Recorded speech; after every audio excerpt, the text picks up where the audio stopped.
Guys 4 তারিখে গেমের ভিতরে এমন একটা ভয়ঙ্কর আপডেট আসতে যাচ্ছে, এটা দেখার পর তো আমি পুরাই অবাক। কারণ ওই দিন গেমের ভিতরে আসতে যাচ্ছে 4টি আপডেট। এর ভিতরে প্রথমটা হলো ওটিপি ভেরিফিকেশন। তো আপনার এখানে দুইটা অপশন দেখাবে, একটা হচ্ছে 18 বছরের উপরে এন্ড হচ্ছে 18 বছরের নিচে।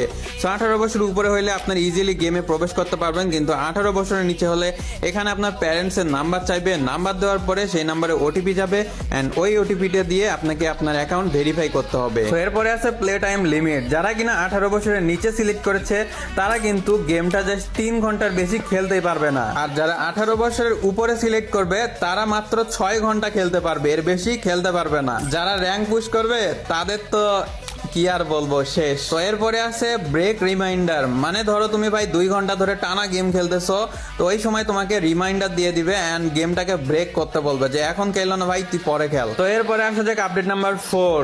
এটা হচ্ছে টপ আপের লিমিট। ভাই তোমার বয়স যদি 18 বছরের নিচে হয় তাহলে তুমি 7,000-এর বেশি ডায়মন্ড টপ আপ করতে পারবা না একদিনে। তো এগুলো আপডেট দেখার পরে আমার মনে হচ্ছে গেরেনা নিজেরটা নিজে মারার জন্য প্রস্তুতি নিচ্ছে।